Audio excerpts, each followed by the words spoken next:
मैं 20 साल से ट्रक चला रहा हूं। भारत की सबसे खतरनाक सड़कों से होकर गुजरा हूं।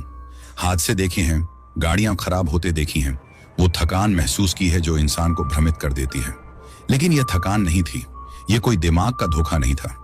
यह झारखंड में हुआ था, उन घने जंगलों के बीच बनी सड़कों पर, जहां ट्रक वाले रात में रुकने से कतराते हैं, जहां कहा जाता है कि सड़क वैसी नहीं है जैसी दिखती है, जहां चला हुआ इंतजार करता है। मैं भूत प्रेत की कहानियों पर कभी यकीन नहीं करता था, लेकिन अब करता हूं। यह सफर एक आम यात्रा होनी थी। मुझे सीमेंट की बोरियां लेकर नेत्रहाट जाना था, झारखंड के एक दूर दराज बसे छोटे से शहर में। सफर लंबा नहीं था, बस 6 घंटे का रास्ता था, लेकिन हमें एक सड़क से होकर गुजरना था जिसे ट्रक ड्राइवर काला रास्ता कहते थे। एक सुनसान रास्ता जो घने साल के जंगलों के बीच से गुजरता था, जहां न कोई स्ट्रीट लाइट थी न मोबाइल सिग्नल। मेरे साथ मेरा खलासी सलीम था, 20-22 साल का दुबला पतला लड़का जो बस कुछ ज्यादा पैसे कमाने की तलाश में था। नया था लेकिन कहानियां सुन चुका था। भाई, हम सच में काला रास्ता से जाएंगे? उसने ट्रक पर सामान लादते हुए पूछा। यही सबसे छोटा रास्ता है, मैंने कंधे उचकाकर कहा और रस्सी कस दी। सलीम ने कोई बहस नहीं की, लेकिन मैंने देखा कि वो अपने बाजुओं को रगड़ रहा था, जैसे अचानक ठंड लगने लगी हो। रात के 8:30 हम रांची से निकले। ट्रक एकदम स्मूथ चल रहा था, डीजल इंजन किसी मीठी लोरी की तरह गूंज रहा था। हमारे पास गर्म चाय का थर्मस था, कुछ बीड़ी के पैकेट और इतनी कहानियां थीं कि सफर आराम से कट जाए। शुरुआत में तो सब ठीक था, लेकिन 2 घंटे बाद सड़क कुछ अजीब लगने लगी। रात के 11 बजे के करीब हम काला रास्ता में दाखिल हुए। गर्मी के मौसम में भी अचानक ठंड बढ़ गई। दोनों तरफ जंगल घना था, पेड़ आसमान को ढक रहे थे। न कोई घर न कोई गांव, बस अंतहीन अंधेरा। मैंने हेडलाइट्स को फुल बीम पर डाल दिया, लेकिन रोशनी भी जैसे उस अंधेरे को चीर नहीं पा रही थी। सलीम अपनी सीट पर बेचैन था। उसने धीरे से कहा, भाई, तुम्हें नहीं लगता यह सड़क कुछ ज्यादा लंबी हो गई है? मैंने झटके से जीपीएस की ओर देखा। स्क्रीन पर अब भी नेत्रहाट 30 किलोमीटर दूर दिखा रहा था, लेकिन कुछ सही नहीं लग रहा था। तेरी घबराहट है बस, मैंने कहा। सड़क पर ध्यान दे, भूत प्रेत की कहानियों पर नहीं। लेकिन फिर सामने सड़क पर एक परछाई उभरी। एक अकेला आदमी सफेद कुर्ता और धोती पहने नंगे पैर चल रहा था। वो हमारी ओर पीठ किए हुए था, लेकिन उसका चलना अजीब था, बहुत धीमा, बहुत भारी, जैसे वो अपने पीछे कुछ घसीट रहा हो। सलीम आगे झुक गया। भाई, रुकें क्या? मैंने कोई जवाब नहीं दिया। मेरे हाथ स्टीयरिंग व्हील पर कस गए। कहीं भीतर से एक अजीब सा एहसास हो रहा था कि हमें रुकना नहीं चाहिए। जैसे ही हमने उसे पार किया, मैंने झलक भर के लिए उसकी ओर देखा। उसका चेहरा धुंधला था, जैसे कोई पुरानी फटी हुई तस्वीर। सलीम की घबराई आवाज आई, भाई, उसके पैर। मैंने जोर से एक्सीलेटर दबा दिया। हमने पीछे मुड़कर नहीं देखा, लेकिन रियर व्यू मिरर में मैंने उसे देखा। वो अपना सिर हमारी ओर घुमा रहा था। मैंने तब तक एक्सीलेटर नहीं छोड़ा जब तक कि हमने कम से कम 2 किलोमीटर का फासला नहीं बना लिया। सलीम अब भी साइड मिरर में देख रहा था। उसका चेहरा सफेद पड़ चुका था। भाई, उसके पैर उल्टे थे। मैंने स्टीयरिंग व्हील और कसकर पकड़ा। तूने गलत देखा होगा, अंधेरा था। लेकिन मेरे अपने शब्द खोखले लग रहे थे। मैंने भी कुछ अजीब देखा था। उसका धुंधला चेहरा, जैसे वो पूरी तरह से यहां नहीं था, और वो भारीपन जो हमें उसके पास से गुजरते ही महसूस हुआ था। इस रास्ते पर कुछ सही नहीं था आज रात। सलीम ने कांपते हाथों से बीड़ी जलाई, एक गहरी कश ली। उसकी माचिस की लौ जरूरत से ज्यादा कांप रही थी, जैसे ट्रक के अंदर कोई हवा बह रही हो, लेकिन खिड़कियां बंद थीं। हम दोनों कुछ देर चुप रहे। बाहर का जंगल खामोश था, न झींगुरों की आवाज, न कोई रात की चिड़िया, बस ट्रक के इंजन की गहरी भयानक घरघराहट। मैंने फिर से जीपीएस देखा। नेत्रहाट की दूरी 30 किलोमीटर। मेरा माथा सिकुड़ गया। यह सही नहीं था। 10 मिनट पहले भी यही दिखा रहा था। मैंने स्क्रीन पर उंगली से टैप किया, लेकिन नंबर नहीं बदले। एक ठंडी सिहरन मेरी रीढ़ में दौड़ गई। मुझे यकीन था कि हम आगे बढ़ रहे थे। हमने कम से कम 5-6 किलोमीटर तो कवर किए ही होंगे। फिर जीपीएस वही दूरी क्यों दिखा रहा था? सलीम ने मेरे चेहरे का तनाव भांप लिया। भाई, ये रास्ता कुछ ज्यादा लंबा नहीं लग रहा। मैंने हंसी में टालना चाहा। तू ज्यादा सोच रहा है। लेकिन अब मुझे खुद यकीन नहीं हो रहा था। 20 मिनट और गुजर गए। सामने सड़क लंबी, काली और अंतहीन लग रही थी। पेड़ों के बीच से बल खाती हुई। मैंने जीपीएस दोबारा नहीं देखा, शायद बस कोई तकनीकी खराबी थी। सलीम असामान्य रूप से शांत था। फिर उसने फुसफुसाते हुए कहा, भाई देखो। उसने ट्रक की खिड़की से बाहर इशारा किया। मैंने सिर घुमाया और मेरा खून जम गया। सड़क के किनारे वही आदमी खड़ा था, सफेद कुर्ता, धोती, नंगे पैर, वही धुंधला चेहरा, वही आदमी जिसे हमने आधे घंटे पहले पीछे छोड़ दिया था। लेकिन इस बार वो अब हमारी ओर मुंह करके खड़ा था। सलीम ने घबराकर बीड़ी गिरा दी। भाई ये यहां फिर कैसे आ गया? मैंने कोई जवाब नहीं दिया। मेरी उंगलियां स्टीयरिंग व्हील पर इतनी जोर से जमी थीं कि उनमें दर्द होने लगा। वो आदमी एकदम स्थिर खड़ा था, जैसे हमारी ही राह देख रहा हो। उसका चेहरा अब भी धुंधला था, जैसे बारिश में फैला हुआ कोई पुराना पेंटिंग। फिर उसने अपना हाथ उठाया, ना अभिवादन करने के लिए, ना कोई इशारा देने के लिए, बल्कि हम पर सीधा उंगली उठाने के लिए। सलीम चीख पड़ा, भाई भागो भागो! मैंने झटके से एक्सीलेटर दबा दिया। ट्रक झटके से आगे बढ़ा। पहिए सड़क की धूल में थोड़े फिसले। हम पूरी रफ्तार से उस अजीब आदमी के पास से निकले। लेकिन मैंने गलती कर दी। मैंने साइड मिरर में झांक लिया। वो अब खड़ा नहीं था, वो हमारे पीछे दौड़ रहा था। और वो बहुत तेज था, इतना तेज जितना कोई इंसान हो ही नहीं सकता। उसके पैर जमीन को ठीक से छू भी नहीं रहे थे, जैसे वो कुछ इंच हवा में तैर रहा हो। और वो चेहरा, जितना भी ध्यान से देखने की कोशिश करता, उसकी आंखें, उसकी नाक, उसका मुंह, कुछ भी साफ नहीं दिखता। सिर्फ एक काले धब्बे जैसा, एक अधूरा डरावना अंधकार। मैंने दोबारा देखने की गलती नहीं की। बस ट्रक दौड़ाता गया। 10 मिनट बाद हम दोनों अभी भी तेजी से सांस ले रहे थे। हमारी मांसपेशियां इतनी तनाव में थीं कि जैसे जरा सी डील हुई तो टूट जाएंगी। सलीम ने कांपती आवाज में पूछा, भाई वो चला गया ना? मैंने सिर हिलाया, पर यकीन नहीं था। सामने सड़क वहीं थी, जंगल के बीच से बल खाती हुई, सुनसान, भयानक रूप से खामोश, कुछ ज्यादा ही खामोश। मैंने हिम्मत करके जीपीएस की ओर देखा और मेरा दिल धक से रह गया। नेत्रहाट की दूरी 30 किलोमीटर। मैंने गुस्से में डैशबोर्ड पर मुक्का मारा। यह गलत है, यह सब गलत हो रहा है। सलीम मेरी ओर मुड़ा, उसकी आवाज कांप रही थी। भाई मुझे लगता है हम फंस गए हैं। अगले 30 मिनट हम चुपचाप सड़क पर बढ़ते रहे, पर चाहे हम कितनी भी दूर जाएं, जीपीएस की दूरी नहीं बदली, हमेशा 30 किलोमीटर। और फिर ट्रक जोर से झटके खाकर कांप उठा, जैसे पीछे कुछ भारी चीज आकर गिरी हो। सलीम चीख पड़ा, डैशबोर्ड पकड़ लिया। भाई ये क्या था? मैंने रियर व्यू मिरर में देखा और तभी मैंने उसे देखा, एक परछाई जैसी आकृति जो ट्रक की छत पर चिपकी हुई थी। अंधेरा इतना घना था कि कुछ साफ नजर नहीं आ रहा था, लेकिन मैं देख सकता था। लंबे टेढ़े मेढ़े हाथ और वो उंगलियां इंसानों जैसी नहीं थी। सबसे भयानक बात, वो आगे बढ़ रही थी, कैबिन की तरफ। कुछ पलों के लिए मैं पूरी तरह जम गया। ट्रक के कार्गो होल्ड पर वो साया किसी कीड़े की तरह सरक रहा था। उसका शरीर अस्वाभाविक तरीके से मुड़ता, लहराता हुआ। सलीम ने भी देख लिया। उसने झट से मेरा हाथ पकड़ लिया। उसकी सांसें उखड़ रही थीं। भाई वो क्या चीज है? मैंने कोई जवाब नहीं दिया। मेरा पूरा शरीर एक ही चेतावनी दे रहा था, उसे कैबिन तक नहीं आने देना है। मेरे पास सिर्फ एक ही तरीका था। मैंने पूरी ताकत से स्टीयरिंग बाईं ओर घुमा दिया। ट्रक एक झटके में बुरी तरह हिचकोले खाने लगा। पहियों ने उबड़ खाबड़ सड़क पर पकड़ खो दी। पीछे का कार्गो होल्ड जोर जोर से हिला, मानो झटके से उस चीज को गिरा देना चाहता हो। कुछ सेकंड के लिए लगा कि मैं सफल हो गया। साया मिरर से गायब हो गया। सलीम और मैंने एक दूसरे को देखा। हमारी सांसें तेज थीं। दिल इतनी जोर से धड़क रहा था कि सीने से बाहर निकलने को था। फिर बैंग! मेरी खिड़की पर जोरदार झटका लगा।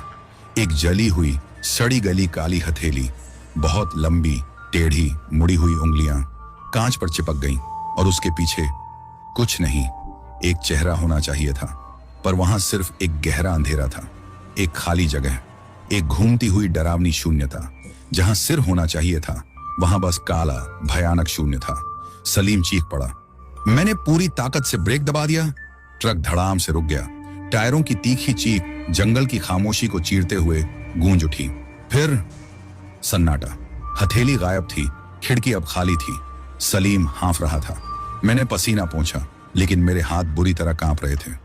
भाई, हम यहां नहीं रुक सकते, मैंने घबराई आवाज में कहा। तभी सलीम ने कांपते हुए सामने इशारा किया। भाई, आगे एक ढाबा है। सच में सड़क के आगे थोड़ा ही बढ़े थे कि अंधेरे में एक पुराना जर्जर ढाबा दिखाई दिया। कोई रोशनी नहीं, कोई हलचल नहीं, लेकिन उस समय खुले रास्ते से बेहतर कुछ भी लग रहा था। मैंने ट्रक मोड़ दिया। हेडलाइट्स की रोशनी में ढाबे की दरकती दीवारें और जंग लगे बोर्ड दिखे। नाम लगभग मिट चुका था, मगर धुंधले अक्षरों में अभी भी लिखा था, अमर ढाबा, 24 घंटे खुला। यहां बरसों से कोई नहीं आया था, लेकिन एक अजीब बात थी। अंदर एक मेज पर मिट्टी के तेल का दिया जल रहा था। सलीम झिझकते हुए बोला, भाई, तू पक्का यहीं रुकना चाहता है? पक्का? मैं खुद भी नहीं जानता था, लेकिन ट्रक में बैठे रहने का मतलब था उस चीज का इंतजार करना। हम अंदर गए। हवा भारी थी, बासी, धूल भरी और किसी और चीज की बदबू, कुछ सड़ा गला। और तभी हमने उसे देखा। एक आदमी ढाबे के सबसे कोने वाली मेज पर बैठा था, उसी जलते दे के पास। उसने एक मैला सा शॉल ओढ़ रखा था। उसका चेहरा अंधेरे में छिपा हुआ था। न वो खा रहा था, न पी रहा था, बस बैठा था। मैंने गला साफ किया, बाबा, ये ढाबा चालू है? कोई जवाब नहीं। सलीम ने मेरे बाजू को हल्के से झकझोरा, फुसफुसाया, भाई, कुछ तो गड़बड़ है। मैंने हिम्मत करके एक कदम आगे बढ़ाया, बाबा। और तभी उस आदमी ने अपना सिर उठाया और कसम खुदा की, वो वही चेहरा था, वही धुंधला चेहरा। सलीम के कदम लड़खड़ा गए। उसने मेरी बाजू इतनी जोर से पकड़ ली कि दर्द होने लगा।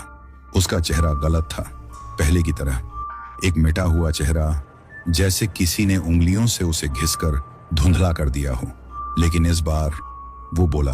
उसकी आवाज गहरी थी, भारी, कई आवाजें एक साथ, जैसे कोई भेड़ फुसफुसा रही हो। रुक क्यों गए भेड़िए? सलीम के गले से घुटी हुई चीख निकल गई। मैंने किसी तरह खुद को संभाला।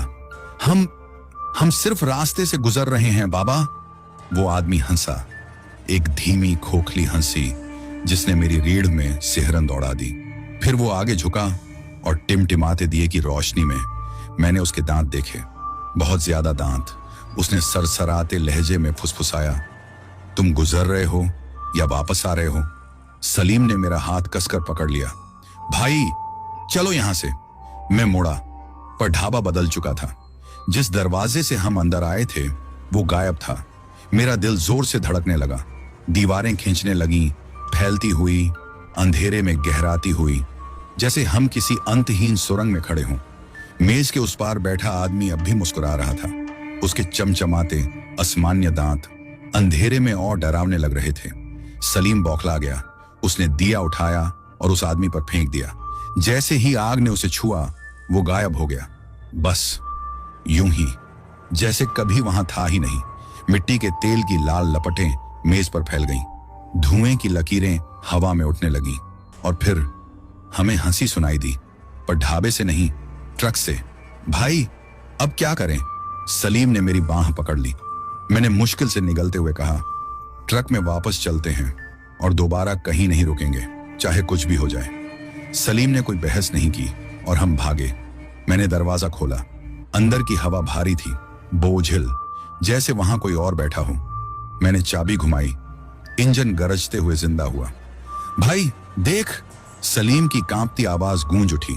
रियर व्यू मिरर में पीछे का रास्ता गायब था, बस अंधकार में डूबी जंगल की अनंत गहराइयां। पर जीपीएस स्क्रीन चमकने लगी, फिर बदली। नेटरहाट तक की दूरी 1 किलोमीटर। मेरे हाथ स्टीयरिंग पर कांप उठे। कसकर पकड़, मैंने एक्सीलेटर दबा दिया। ट्रक उछला, उसके टायर धूल में फिसल गए। जंगल का अंधेरा धुंधला होने लगा। पेड़ मरोड़ खाने लगे, जैसे कोई उन्हें खींचकर मोड़ रहा हो। सलीम ने डैशबोर्ड को पकड़ लिया। भाई बस निकाल लो।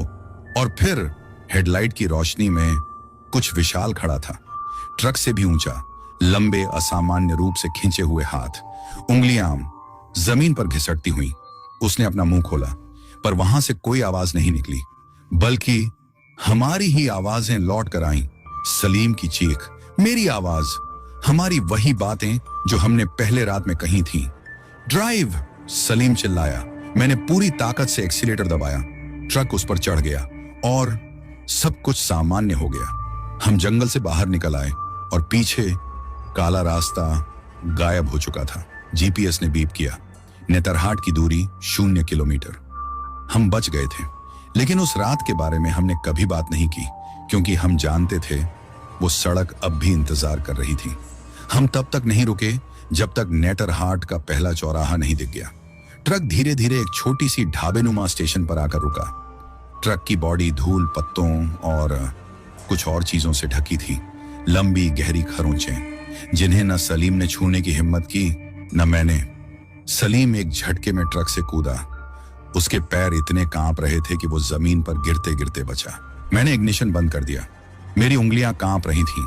लगातार चलती ट्रक की आवाज के बाद अचानक आई खामोशी अजीब लग रही थी, जैसे हवा भी रुक गई हो।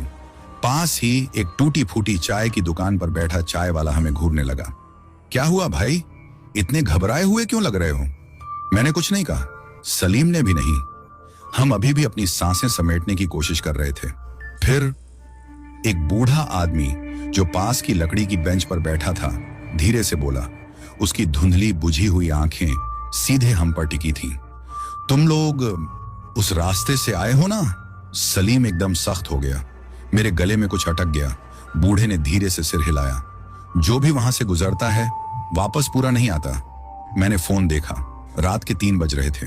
कुछ ठीक नहीं था। हमने रांची के आखिरी चेक पोस्ट से रात 10 बजे निकलना था। यह सफर 4 घंटे का था, ज्यादा से ज्यादा। फिर भी हम यहाँ 3 बजे के बाद पहुंचे थे और हमें याद ही नहीं था उन लापता घंटों का। सलीम ने अपनी घड़ी देखी। उसका चेहरा सफेद पड़ गया।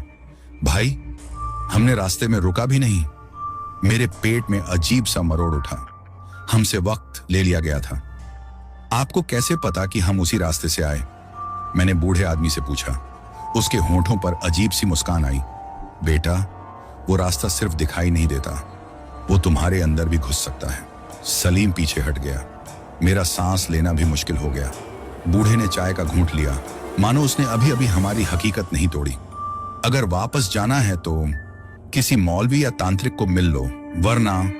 उसने एक पल को रुककर हमारे ट्रक की ओर देखा। एक दिन वो खुद बुला लेगा। हवा तेज चलने लगी। पेड़ों के बीच फुसफुसाहट सी गूंजने लगी। मुझे नहीं पता था, पर बूढ़ा सही कह रहा था। यह अभी खत्म नहीं हुआ था। तुम वापस आओगे थोड़ी हिम्मत बटोरकर? हमने चाय पी। फिर मैं ट्रक की तरफ बढ़ा और तब मैंने देखा धूल से ढके ट्रक के किनारे कुछ उकेरा गया था। किसी उंगली से नहीं, बल्कि तेज पंजे जैसी खरोंचों से। 3 शब्द, तुम वापस आओगे।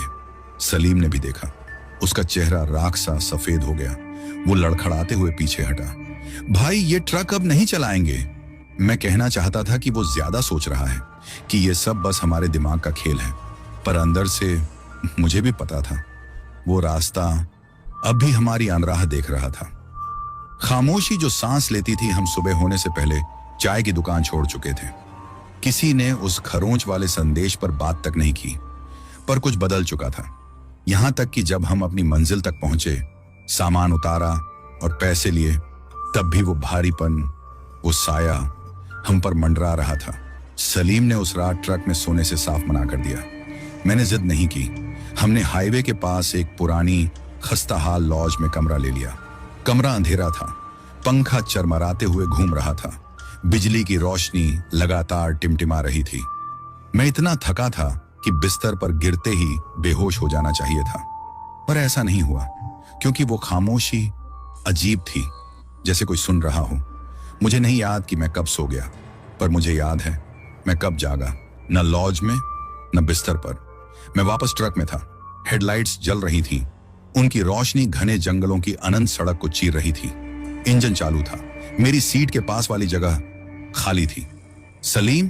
कोई जवाब नहीं। बाहर के पेड़ हिल रहे थे, झुक रहे थे, जैसे मुझे देख रहे हों।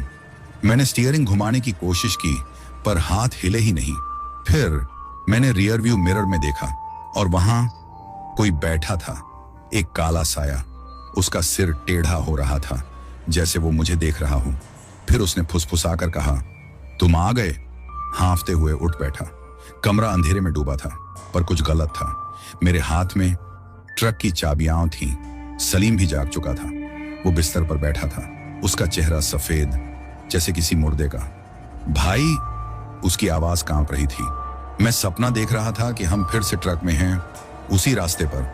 मैंने उसे देखा, खून जैसे शरीर में जम गया।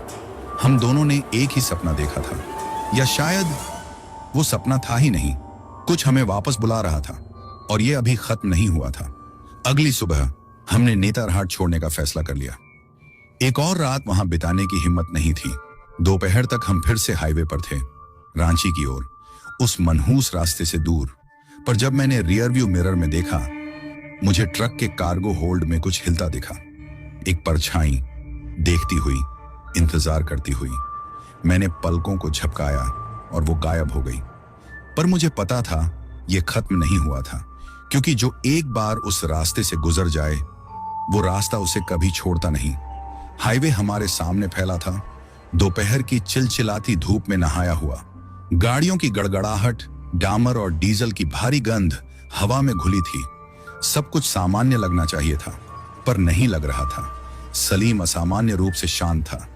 वो बस खिड़की से बाहर देखता रहा। उसकी उंगलियां बेचैनी से घुटनों पर थिरक रही थीं। मुझे भी अजीब सा बोझ महसूस हो रहा था, जैसे कुछ हमारे साथ आ गया था, जैसे कुछ अभी भी ट्रक में था। हमने लोहरदगा के पास एक ढाबे पर खाना खाने के लिए रुकने का फैसला किया। ढाबा खचाखच भरा था। ट्रक ड्राइवर हंस रहे थे, मुसाफिर खाना खा रहे थे। जिंदगी अपनी रफ्तार से चल रही थी। कई दिनों में पहली बार मैंने खुद को थोड़ा सुरक्षित महसूस किया। फिर मैंने अपने ट्रक की ओर देखा और मेरा खून जम गया। साइड मिरर में कुछ था, एक जोड़ी आंखें घूरती हुई। वो वहां नहीं होनी चाहिए थी, पर थी। सलीम ने शायद मेरे चेहरे के भाव देख लिए थे। क्या देख रहे हो भाई? मैंने पलक झपकाई। आंखें गायब हो चुकी थीं। कुछ नहीं, मैंने कहा, पर मेरे हाथ कांप रहे थे, क्योंकि मैं जानता था जो मैंने देखा था वो सच था। खाना खाकर हम फिर से ट्रक में चढ़े। मैंने दरवाजा बंद किया और तुरंत एक ठंडी हवा ने मुझे घेर लिया। ना ऐसी की ठंड, ना किसी झोंके की। ये ठंड अलग थी। सलीम ने अपनी बाहें रगड़ी। भाई, ये गर्मी का मौसम है ना? मैंने सिर हिलाया। तो ट्रक के अंदर इतनी ठंड क्यों लग रही है? मैंने कोई जवाब नहीं दिया, क्योंकि मुझे अंदर ही अंदर एहसास था ये ठंड कुछ और थी। हम गहरी रात तक चलते रहे, रुके नहीं, पर ट्रक अजीब सा महसूस हो रहा था, भारी, जैसे हम कोई अनजाना बोझ ले जा रहे हों। सलीम ने भी महसूस किया। भाई, ट्रक भारी क्यों लग रहा है? मैं कुछ कहता उससे पहले कार्गो होल्ड के अंदर कुछ हिला। एक हल्की थप की आवाज, जैसे कोई अंदर हिला हो। सलीम ने घबराकर मुझे देखा, पर पीछे तो कुछ था ही नहीं। फिर भी कुछ अंदर था और वो हिल रहा था। मैंने गति बढ़ा दी, पीछे से आती हल्की हल्की आवाजों को अनसुना करने की कोशिश की। सलीम की सांसें तेज हो गईं। भाई, ट्रक रोको। नहीं, मुझे रुकना नहीं था, मुझे देखना नहीं था। पर तभी एक फुसफुसाहट, धीमी, खोखली, ठीक हमारे बीच में। तुम वापस आ गए। सलीम ने चीख मारी। मैंने ट्रक से नियंत्रण खो दिया, ब्रेक पर जोर से पैर मारा। ट्रक सड़क पर घिसट गया। टायरों की चीख, धूल का गुब्बार, सब कुछ थम गया। सलीम हाँफ रहा था। डैशबोर्ड कसकर पकड़ा हुआ था, पर सड़क खाली थी। कोई गाड़ी नहीं, कोई इंसान नहीं, सिर्फ हम और वो फुसफुसाहट जो अब भी हवा में तैर रही थी। तुम वापस आ गए। सलीम ने डर से मेरी ओर देखा। भाई, ट्रक से उतरना पड़ेगा। मुझे मन नहीं था, पर मैंने सिर हिला दिया, क्योंकि जो भी पीछे था वो वहां नहीं होना चाहिए था। हमने धीरे धीरे ट्रक से कदम बाहर रखा। मेटल ठंडा था, इतनी गर्मी में भी बर्फ जैसा। सलीम के हाथ कांप रहे थे जब उसने पीछे के दरवाजे का लॉक खोला। मैंने उसका हाथ पकड़ लिया। रुक, सोच ले एक बार। उसने डरी हुई आंखों से मुझे देखा। भाई, जो भी है उसे देखना पड़ेगा। मैंने मुश्किल से निगलते हुए सिर हिलाया। वो सही कह रहा था। सलीम ने झटके से दरवाजे खोले और हम वहीं के वहीं जम गए। कार्गो होल्ड खाली था, बिल्कुल खाली, पर फर्श वो गीली कीचड़ भरी पैरों के निशानों से ढका था। नंगे पांव के निशान जो सीधा ड्राइवर के केबिन की तरफ जा रहे थे। सलीम लड़खड़ा गया। भाई, ये तो कोई ट्रक के अंदर ही है। मेरा दिल तेजी से धड़कने लगा। निशान केबिन के दरवाजे पर जाकर रुक गए थे, जैसे कोई अंदर चढ़ गया हो। मैंने झट से डोर हैंडल पकड़ा और दरवाजा खोला। कुछ नहीं था, सीटें खाली थीं, चाबी अभी भी इग्निशन में लगी थी। पर फिर आईना, रियर व्यू मिरर में कुछ था। पीछे की सीट पर एक अंधेरा साया बैठा हुआ, हमें घूरता हुआ। सलीम ने भी देख लिया। उसने दरवाजा धड़ाम से बंद कर दिया। भाई, अभी के अभी ये ट्रक छोड़ना पड़ेगा। पर उससे पहले ही ट्रक खुद चालू हो गया। इग्निशन अपने आप घूम गया, इंजन गरज उठा, स्टीयरिंग अपने आप घूमने लगा और ट्रक आगे बढ़ गया। हम घबराकर पीछे हटे।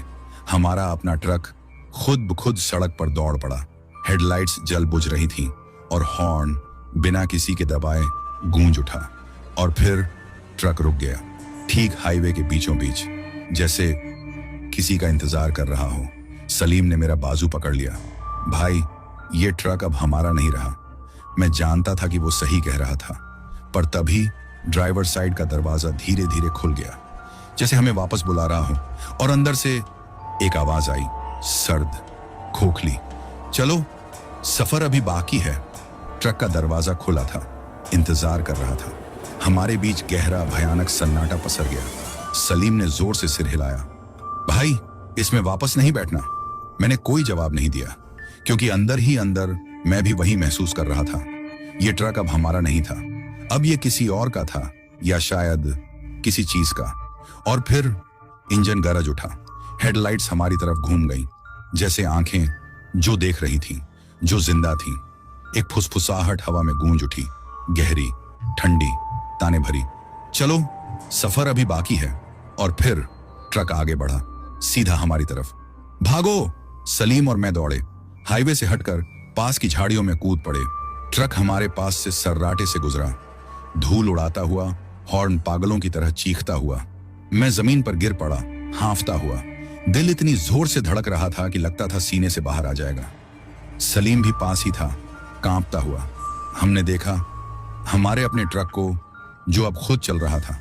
हाईवे वीरान था, कोई इसे रोकने वाला नहीं था, कोई इसे देखने वाला नहीं था। और फिर ट्रक रुक गया, कुछ ही मीटर आगे, इंतजार करता हुआ। ड्राइवर साइड का दरवाजा फिर से खुला, पर इस बार हमने उसे देखा, एक साया, ड्राइवर सीट पर बैठा हुआ, अंधेरा, धुंधला। और फिर उसका सिर धीरे धीरे हमारी तरफ घूमा और वो मुस्कुराया। मेरी सांस अटक गई। वो मुस्कान सामान्य नहीं थी, वो खींची हुई थी, बहुत चौड़ी, बहुत अंधेरी, जैसे किसी के चेहरे पर जबरदस्ती काट कर बनाई गई हो। सलीम के नाखून मेरी बाजू में धंस गए। भाई, ये ट्रक अभी भी हमें बुला रहा है। और वो सही कह रहा था, क्योंकि जैसे ही हमने उसे घूरा, ड्राइवर सीट पर बैठी वो चीज आहिस्ता से अपना हाथ उठाया और इशारा किया, एक धीमी ठहराव भरी हरकत। आओ! सलीम बुरी तरह कांप रहा था। भाई, इसे रोकना पड़ेगा। पर कैसे? क्योंकि कोई चीज जो खुद चल सकती थी, जो हमें जबरदस्ती अंदर बुला रही थी, उसे भला रोका कैसे जाता? ट्रक अचानक फिर से गुर्राया, इस बार और भी तेज और भी आक्रामक। अब वो इंतजार नहीं कर रहा था, अब वो खुद फैसला कर रहा था। पहिए चीखे, सामने के टायर हमारी ओर मुड़े और फिर वो झपट पड़ा, सीधा हमारी तरफ। मैंने सलीम को पकड़कर झटके से किनारे खींच लिया, ठीक उसी वक्त जब ट्रक गरजता हुआ हमारे पास से गुजरा। इतना करीब कि मैंने इंजन की तपिश और जलते डीजल की बदबू महसूस की। कुछ मीटर आगे जाकर वो फिर रुक गया और फिर वो उल्टा चलने लगा, वापस हमारी तरफ, जैसे कोई शिकारी अपने शिकार से खेल रहा हो। सलीम सिसक पड़ा। भाई, ये ट्रक हमें जिंदा नहीं छोड़ेगा। और पहली बार मुझे भूतों से भी ज्यादा किसी और चीज पर यकीन हुआ। मुझे उस श्राप पर यकीन हुआ जो पीछा नहीं छोड़ता। हम हमेशा भाग नहीं सकते थे, हम अपने ही ट्रक से तेज नहीं दौड़ सकते थे। सलीम ने मेरा हाथ कसकर पकड़ लिया। भाई, ये चलावा है, शैतानी चलावा। इसका एक ही इलाज है। क्या? उसने घुटकर कहा। हमें इसे जला देना होगा। मैंने उसे अविश्वास से घूरा। पागल हो गया है? ये ट्रक मेरा सब कुछ है। पर जैसे ही मैंने ये कहा, मुझे एहसास हुआ ये अब मेरा ट्रक नहीं था, अब ये किसी और का हो चुका था। और ये तब तक नहीं रुकेगा जब तक हम इसे खत्म नहीं कर देते। सलीम की बात मेरे कानों में गूंज रही थी। हमें इसे जला देना होगा। ये ख्याल ही मेरे सीने में एक अजीब सा बोझ भर रहा था। ये ट्रक मेरी जिंदगी थी, मेरी रोजी रोटी, मेरा घर, मेरी पहचान। मैंने बरसों इस पर सफर किया था, इसे अपने भाई की तरह माना था। और अब अब मुझे इसे खत्म करना था। सलीम ने मेरा कंधा झकझोरा। भाई जल्दी फैसला कर, ये हमें जिंदा नहीं छोड़ेगा। मैंने ट्रक की तरफ देखा। वो कुछ मीटर दूर खड़ा था। इंजन अब भी चल रहा था। उसकी हेडलाइट्स अजीब ढंग से झपक रही थी। खुला हुआ दरवाजा जैसे मुझ पर हंस रहा था, मुझे बुला रहा था, मुझे चिढ़ा रहा था। और फिर BEE, तेज लंबे गूंजते हॉर्न की भयानक चीख, जैसे गुस्से से पागल होकर दहाड़ रहा हो, जैसे वो जानता हो कि हम क्या करने जा रहे हैं। मैंने मुट्ठियां भींच ली। ठीक है, अगर ये ट्रक हमें मारना चाहता है तो इसे हम खत्म करेंगे। हम दौड़े, झाड़ियों से होते हुए, सड़क पार करके, घने अंधेरे में आगे बढ़ते हुए। हमें ईंधन चाहिए था, हमें आग चाहिए थी। आगे एक छोटा सा पेट्रोल पंप था, करीब आधा किलोमीटर दूर। मुझे पता था कि वहां स्टोरेज ड्रम्स में एक्स्ट्रा डीजल रखा जाता है। अगर हमें थोड़ी मात्रा भी मिल गई, हम इसे खत्म कर सकते थे। सलीम हांफते हुए मेरे साथ भाग रहा था। भाई तुझे यकीन है ये ट्रक शैतानी है? क्या आग भी इसे रोक पाएगी?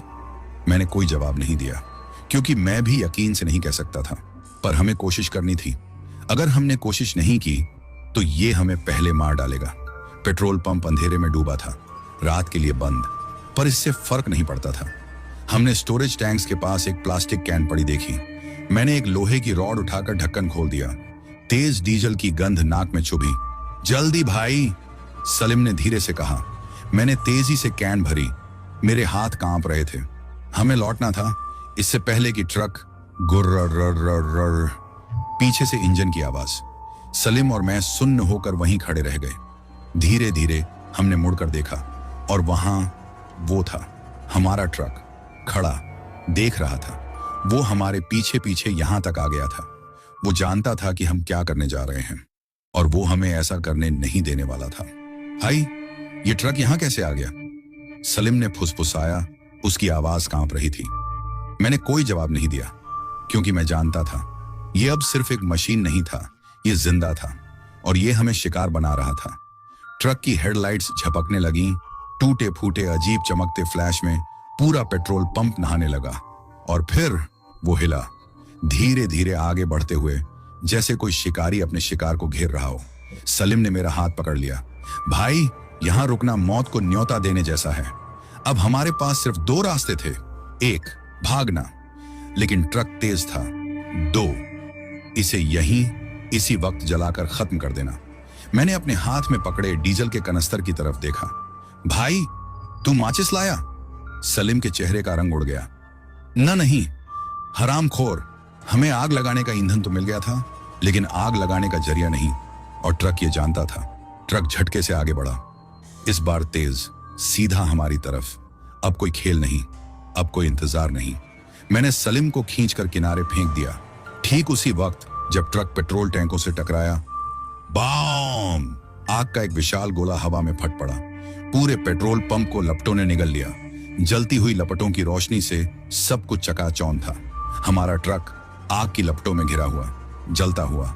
और फिर लपटों के बीच से वो हंसा, एक घिसटती जलती पर इंसान जैसी हंसी। सलीम और मैं घबराकर पीछे हट गए, क्योंकि आग उसे खत्म नहीं कर रही थी।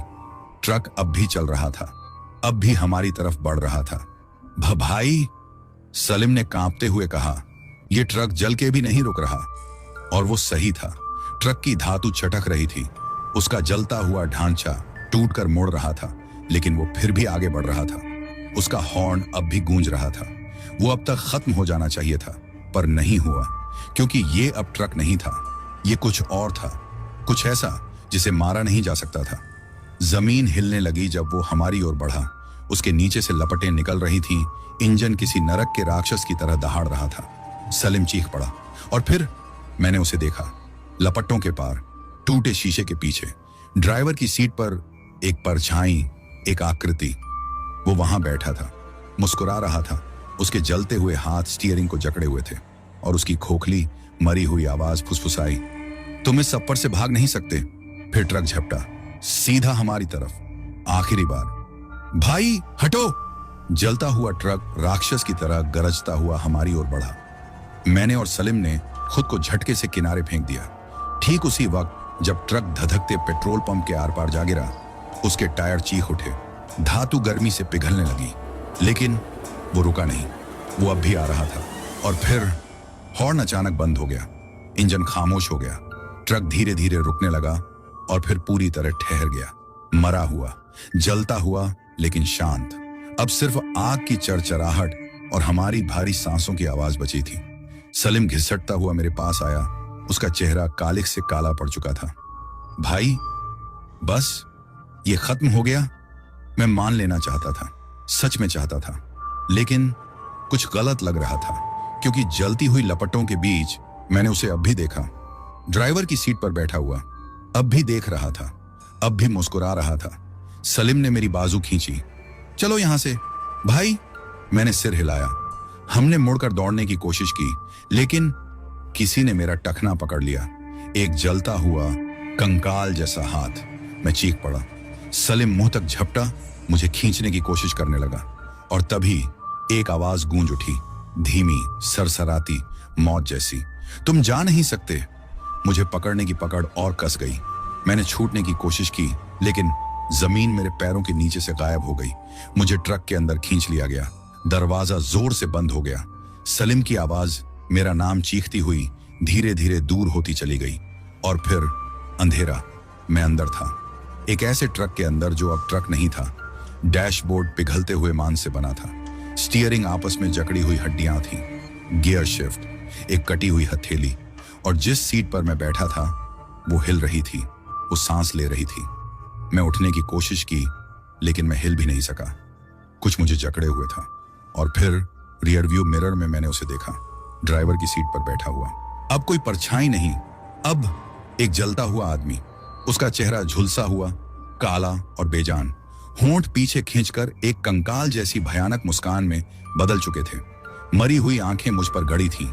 और फिर उसने बोला, अब तू भी एक हिस्सा है इस सफर का। ट्रक झटका खाकर आगे बढ़ा, आग बुझने लगी, और अचानक हम फिर से चलने लगे।